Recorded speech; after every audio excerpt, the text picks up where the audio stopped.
that I'll have a record of who attended the second session. Because normally, after the attendance, everyone will slowly go away. So, share screen. Where is my lecture?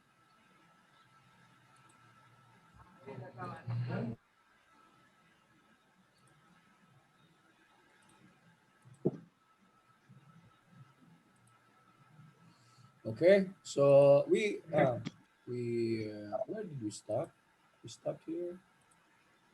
Okay, we say that we are doing naive Bayes, that is an approximation or a shortcut, not really an approximation, a shortcut of the Bayes theorem. And this was the Bayes theorem. And so we say that there are reasons why. Of course, I mean, if we can compute directly, we will compute directly. But most of the time, some problems do not give that information. And so we cannot, we cannot uh, uh, get the probability immediately. So especially for example, so for some more are we recording now? Yes, for more complicated tasks, then there's be something like, for example, here this is some sort of probability that is built on the experience, this likelihood, yeah, this is based on the data that is previously gathered, and so you have to go through this information in order to be able to compute. Like for example, later on when we have an example about sickness and a record of people having disease of some sort, and then we can say that this is the likelihood, or I mean the probability, not because here the term is different. The probability posterior probability. I mean after the all the information that is from the experience, yeah, from the likelihood information and from all other previously known data. Okay, that could be one of the reasons. Okay, so now where were we? We're done with this one. Yeah. Okay. So if we can compute it, given a way of computing it using this information, then why not? Okay, it's a shortcut. Then later we'll see that what will happen if we use the shortcut and what will happen if we don't use the shortcut. Okay, are the results the same? Okay, that we will know. I don't know. Okay, that I reserve that. That question came to me while I was preparing the lessons. Then we will compute it if they will be the same. Okay, so for example, we want to have an A-based classifier, and for example, we are given several features. Okay, not just about the previous one. We're just talking about the body length. Okay, here there are many features. For example, over 6 feet, eye color, hairstyle, and sex. Okay, based on the name. It could be based on the name, or it could be based on whatever is unknown. Yeah, so it could be based on sex. For example, if somebody is named Morgan and over 6 feet, sorry, the sex is the one that is unknown, the 6 feet, and then eye color and all these things. We can guess the sex, yeah, or whatever, something that is unknown, we can guess based on the data. Okay, so the naive-based classifier is actually about the many features that are the many classifications given a certain attribute or given a certain known instance. Okay, so that is the basic this is the basic principle behind the naive Bayes. Okay, let's go through this one, through this equation, to say that the probability of all these possible features, we call it features x1 to xn, based on, given that, a certain instance y. For example, a body length. Okay, and then we are many several body length of this one. We're crocodile, alligator, or lizard, or monitor, or what is that? Yeah, lizard, or what is this? The other one, monitor. Yeah, yeah, or yeah, other things that looks like that. Yeah, reptile with 4 legs. Okay, and then it will come out the estimation of based on by base or equated based on base naive Bayes rule to be the probability of each attribute based on the probability of one attribute based on that given instance multiplied by another probability of another attribute. You're familiar with this one is a product. Is a product instead, if you're familiar with the sum, but this one is product. So each term is multiplied by the other term. Okay, so that means that probability of one attribute given an instance multiplied by probability of another attribute given an instance, so on. So what is the principle behind that? Okay, for example, here, okay, we are given a D. Okay, in this case, the D is consist of all many attributes, D1, D2 up to Dn, and Cj is just one instance. Okay, so we say that the in this we're just trying to prove this equation here to say that the probability of all these attributes given an instance can be written as by the chain rule of probability dependence, can be given as, we can separate them, that the attribute one is dependent on the all the other attributes plus that instance of Cj. Okay, and multiplied by the probability of the second attribute that is dependent on, okay, dependent on the third attribute, and so on until the nth attribute and the instance Cj, and so on. So you multiply them, keep on multiplying all those probabilities until this is chain rule of probability, until you're left with probability of dn times, I mean, based on the instance. Okay, and so we say that based on, we are assuming there is a certain assumption that is being done here, that all these attributes are independent of each other. Okay, that means that D1 is not dependent on D2, Dn, and so on, from D2, D3, and so on. That's why we can remove this and say that D1 is dependent only on Cj, and then D2 is dependent only on Cj, and not on the rest of other attributes, and the probability of the dn, the nth attribute, is dependent only on Cj.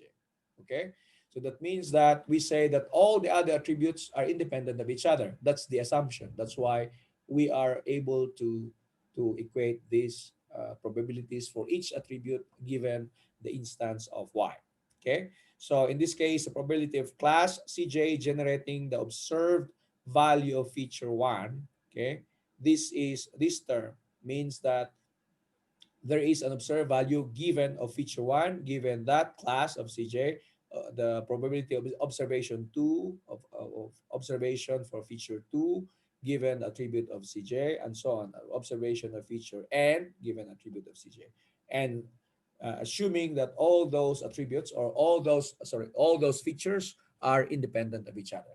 Okay, thus this is the equation that we remember for naive Bayes classifier or naive Bayes rule. Okay, now let's go to a visual representation, okay, so that we can understand more. So we say that each class implies certain features with certain probabilities. Okay, so in this case here, there are there are many attributes. I mean, three attributes: the over 6 feet, eye color, and hair. And the instance is about being male or female. Okay, CJ is about being male and female, and so we say that all tables can be computed as a single scan of our data set. Okay, for example, what is the probability that D1 probability of D1 given that it is a male? For example, the probability of, given that it is a male, probability that it is 6 feet, over 6 feet, then zero point 0.8 immediately. Yes, and probability that it is less than 6 feet is zero point 0.2. Yeah. So, but then these guys are tall. Yeah. Anyway, so now the eye color. Yeah. What is the probability given? Okay, given the class of female, for example, what is the eye color? If the eye color is blue, okay, what is the probability that it is given as female? What the probability eye color is blue? 0.55. Wow, they're beautiful. The more women with a blue color than the brown. Yeah, so brown is actually more common. So anyway, the blue-eyed guys, yeah, wow, yeah, you can get all the, sorry, you can have, you'll be more pleasing to everyone. Yeah. So yeah, it's a male person and it has a blue color. What is the probability that is a blue color? The eye has blue color. So 0.33. You can easily compute from here. Okay, given that particular table. Okay. So, for example, naive Bayes is not sensitive to irrelevant features. Okay. So, if you say, for instance, you are trying to classify a person's sex based on the set of features that include eye color, and so you have eye color and wears makeup, uh, given CJ, the CJ is male or female, given that and what is probability that that person is named Reid. Okay. So, all this information, probability of eye color, probability of eye being blue, probability of makeup, and so on. You multiply all of these and say that that person, what is the probability that that person is real? Okay. So we say that here it is almost identical, but they say it's not sensitive to irrelevant features. Okay, we can discuss this one. That means that we just need more data in order. The more the data, of course, the better for the classification. Yeah. Okay. Sometimes the data, we are just dependent on whatever data is given to us. So if the data, we have more given data, then the computation of the probability will become much better. Okay. So we say, for example, for any number of classes, that means that we can have all B1, we can have these now this is sex, but this should be the type of the animal, alligator, and then whether they're friendly or not, and then same alligator, crocodile, or T-Rex, and then some other attributes. It doesn't matter how many attributes there are, and then we can have color and other things, body length and everything. So this is given that the class is a crocodile, for example, and then you can be friendly or not, okay, color, brown or not, and so on. Yeah, you can have as many classes or attributes as possible. Okay, so let's have one example. Okay, so we predict if Bob will default his loan or not.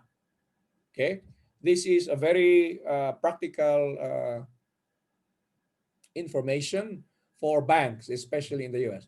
I mean, these things are, is there something, maybe later we can have an example that is local to Africa. Yeah. Here, defaulting a loan, I think it's not very common. First of all, you don't need to take a loan for a house here, do you? I mean, the land is given already for free, and then you can just build your house on your own, or what? You take a loan? Okay. Yeah. We take a loan. Yeah. So if you take a loan, okay, this information that is very useful to banks. So many of you may be employed with banks very soon. I mean, when you graduate, you say, oh, you know machine learning. Okay, now compute whether this guy will default his loan or not. Default his loan meaning that he won't pay. Okay, he will go away with his money. Okay, he will take a loan, but then he won't pay. Yeah, so that's a good information for banks to say that, hey, I will only, if this guy will default the loan, his probability of not paying, then I won't give him the loan. Okay, so if he has higher probability of paying, then I will give him a loan. Yeah, so you can calculate the risk already of whether that person will default a loan or not based on previous information of people defaulting loans. Because people are, I mean, data. I mean, if certain data, there's a certain trend on certain people. Yeah. The more the data, the more reliable it can be. This is a trend. If this person has this background, it will default the loan. Yeah. For example, like this. Is he a homeowner? Yes. He owns his house now? Yes. Is a single person? Yes. And then job experience, years of job experience, 3 years, will default his loan? No. Okay. He can pay. He's not married. Nobody is dependent on him or her. He owns his house. He doesn't owe money for paying a house. And then he has more stable job already because he's been working, for 3 years. It won't default the loan. Okay. This is based on the data that previously gathered. Okay. He is a homeowner. No, not a homeowner. He's renting. Yeah. Is he married? Yes, married. And then experience 4 years of experience. No, he won't default the loan. Yeah. So most of the time you say, if the person is married, He won't default the loan. Say, married, no. Married, no. Married, no. Married, this one defaults the loan. Why? Okay, maybe, no. I mean, there are some. Married, no. So most of the married people won't default the loan. It doesn't matter whether homeowner or not, or how many years of experience they have. Okay? So now the Bob went to the bank and asked whether he can borrow money. Okay, so then the boss of the bank will go to you and say, "Can you assess if Bob will pay the loan or not?" Okay, if yes, he will pay the loan, and then we'll give him the loan. If no, then we won't give him a loan. Okay, this is his information. Bob is not a homeowner. He is married. Job experience of 3. So based on the experience here, I mean, based on the data here, we say most likely he will pay because he's married. Okay, and job experience, yeah, okay, but let's compute. Okay, so Bob, being a homeowner and married and 3 years, so let's make this make use of this data. So the probability of not defaulting the loan, let's just no, yeah, whether y is the output, yes or no, yeah, that means that given this, how many no's are there with respect to the yes? No won't default the loan. Okay, so 1, 2, 3, 4, 5, 6, 7. So there are 7 no's against yes, they will default the loan. Is given given that it won't default the loan. Okay, that person won't default the loan. The probability, what is the probability that he is a homeowner? Okay, so now they won't default the loan. They look at the no, and then these are the no's, the blue ones. Okay, that are the no's, and then we calculate those who are we count those who are homeowners. Okay, that not a homeowner. We look at the not a homeowner because that is the case of Bob. Okay, we want to know Bob's probability of not defaulting the loan. So no, 1, 2, 3, 4. So 4 out of 7. Yeah, because 7 are the not defaulting the loan. So 4 out of 7. So given no again, not default the loan, and then what is your probability of given that not default the loan, and then what is the probability that the person is married? Okay, so look at no, then 1, 2, 3, 4. So 4/7. So there are more, and then probability of the job experience being 3, given that it won't default the loan. So 1, 2. So 2/7. Okay. So now will Bob default the loan? Okay. So we know already that how did we come out with this equation?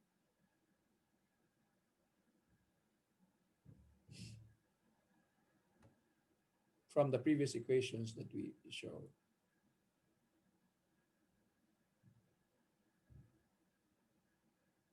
Okay. What did we say? So probability of what? Of the attributes. Okay. What are the attributes? Okay. Homeowner. Let's just say homeowner. Marital status. And job experience. Given a no. Okay. Is equal to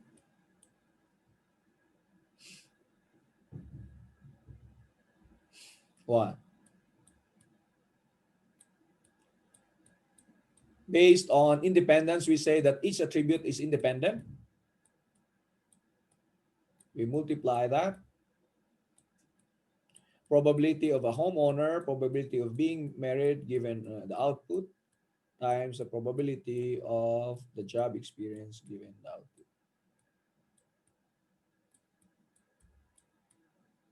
Okay? So what does it tell us?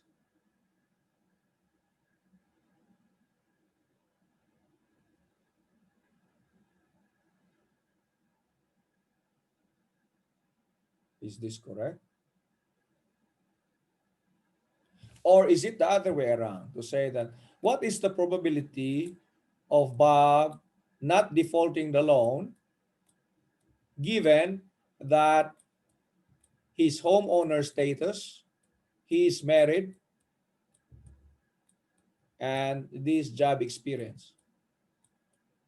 Which question was correct?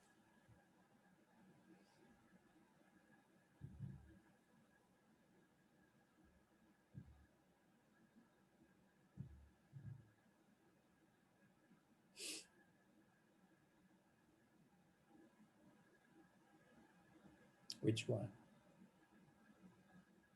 This one is correct, or this one is correct. Are we looking at the probability of Bob being a homeowner or married or job? Or we want to know the probability of Bob that will default the loan or not, given that he is married and is a homeowner and job number of years is like that.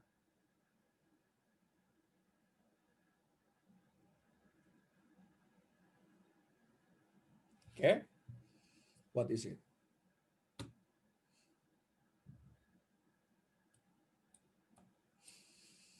Okay? So let's look at the dependence probability. So what will happen here? For example, in this case, we have computed this one. Okay? This computation is exactly this computation. No, there is this computation. There is this probability of y.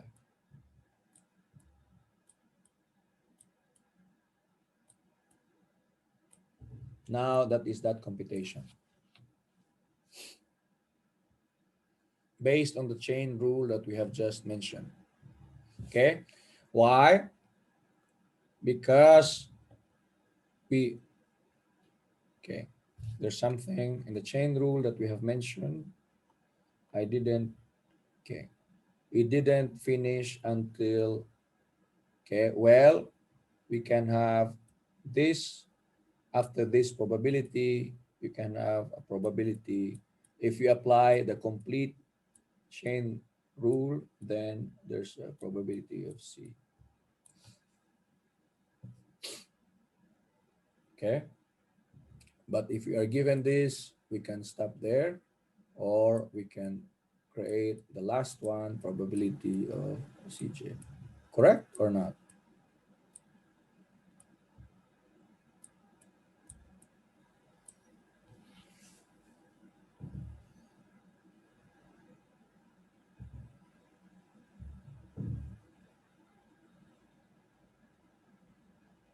Why is there anyone? Why is there? What are we doing here?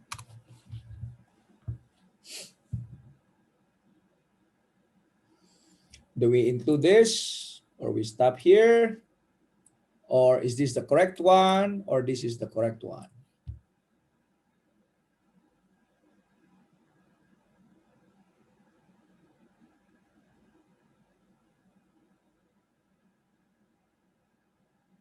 Okay, let's write that. Maybe this is the correct one. I say this is the correct one because we want to know the probability of a default given his characteristics, right? But why are we doing this? Why are we computing this? Okay, well, let's go here. So what if we write the full Bayes theorem? What's full Bayes theorem here? So it's the other way around. Probability of H M Y I know J given Y times probability of Y divided by which one? This one. Probability, does that make sense? H M J.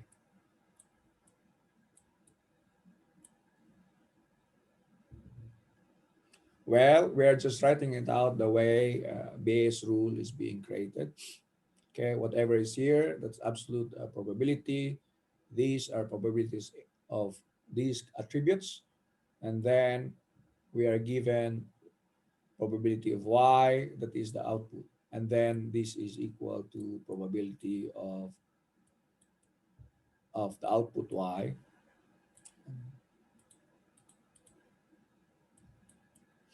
Okay, anyone?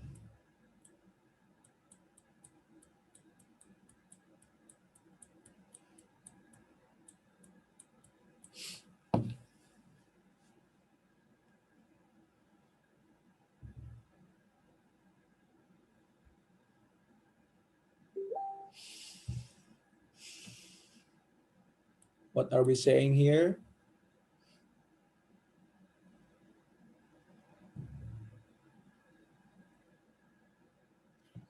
If you look at this one, if you expand the one on top, okay, let's, I think we're running out of space.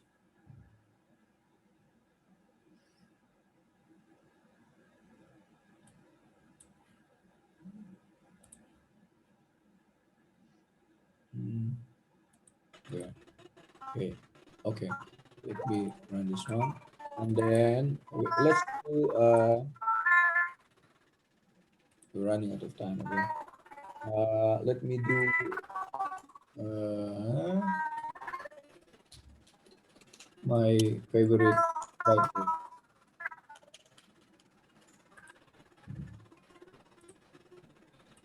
Okay, let's write it here. And let's clear all these annotations. We want to understand what's going on the Bayes, naive Bayes.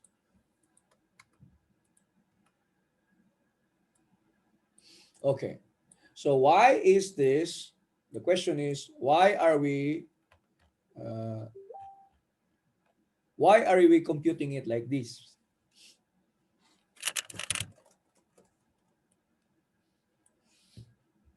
Okay, look at the previous equations that we are using before.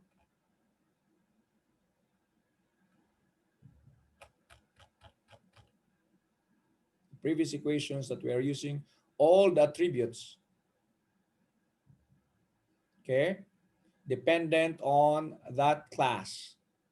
Okay, so all the attributes dependent on the class, we multiply all of them.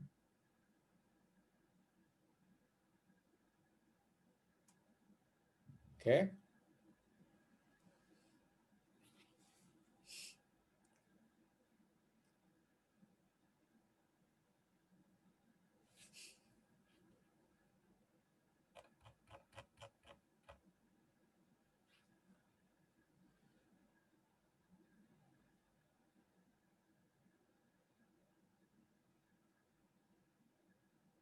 Anybody?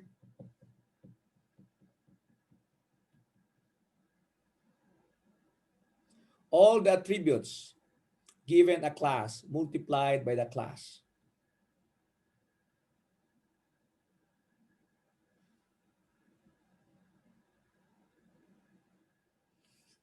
Divided by the probability of the class. Is this the class given the attribute? That's the Bayes theorem.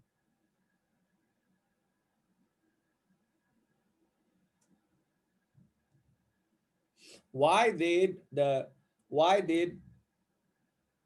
that computation, okay, let me write it down here. Why did in that computation we were saying, uh, can I write here? Oh no, it's difficult here.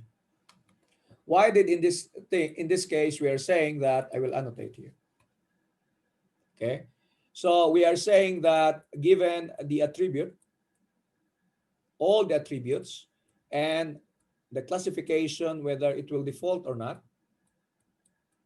I'm just writing this part here. Multiplied by the classification. Okay, and divided by the probability of the attribute, which we mentioned already before, okay, is equal to the probability of the classification given the attribute. Okay, so this is what we wanted to compute. This is what we want to know, whether he will default or not. But the computation that is being given is only this part. Not, it didn't divide this. For example, if you go through here, there. So this one, okay, let me annotate again. This, that, okay, divided by, yeah.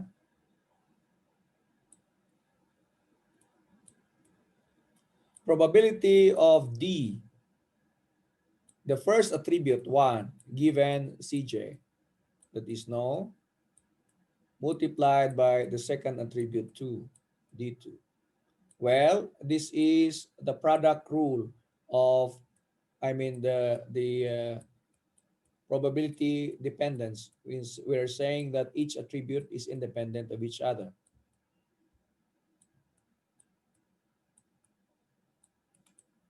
Okay, so this is the part. Okay, this part here is this part, which is this part.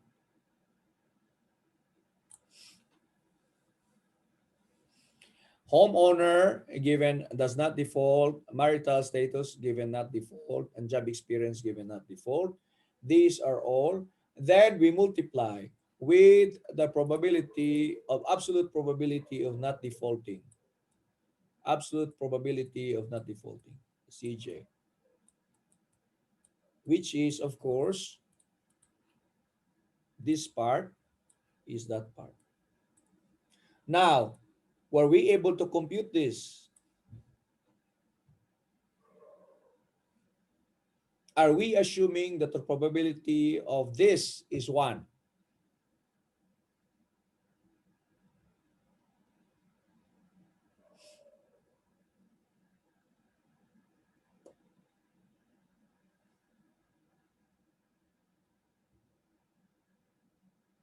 Hmm?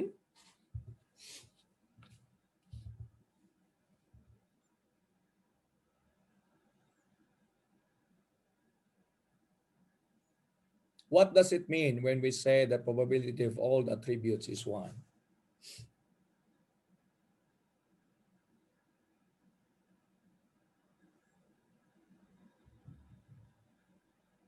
Well, we can write it. Anyone? We can write it.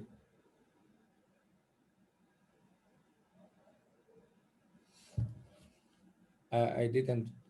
I didn't prepare to answer this question here, but yes, we can. We can write it.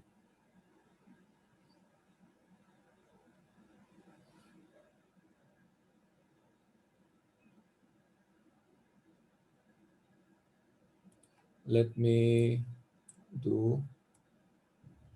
Okay. Well, to answer that question, we of course we write the equation. Okay? Let's write the equation. So this is the question that we want to answer. Given the out, what is the probability of defaulting? Yes or no? Probability of a no, given the attributes. Okay? So now, how do we write this? Probability of the attribute. Well, probability of D, of the attribute,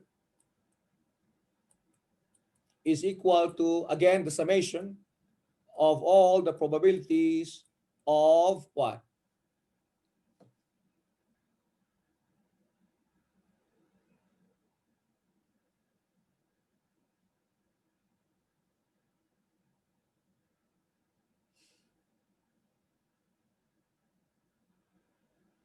You have to repeat. Probability of D, of the attribute, given Cj, multiplied by probability of Cj.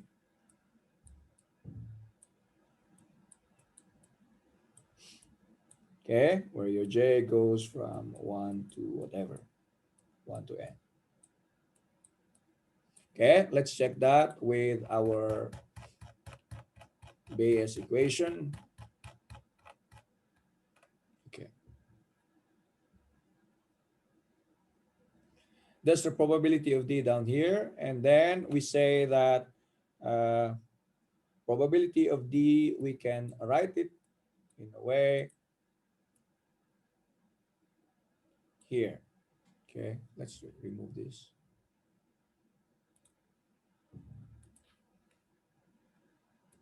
Time is almost running. Uh, Erase this. Okay, so we'll just rewrite this as the way it is written here. And so the denominator is actually just the, it's not an eraser. We want this one. Okay. The denominator is the, this one, the probability of the numerator of what is the attribute given given the instance. Okay. So now we just repeat it here at the bottom, multiplied by the instance, in this case, the no, and then all the other possibilities. So it's just no and a yes. And so that means that here, okay, if we can write it down, we can just say D of C1. Okay, okay, let's just write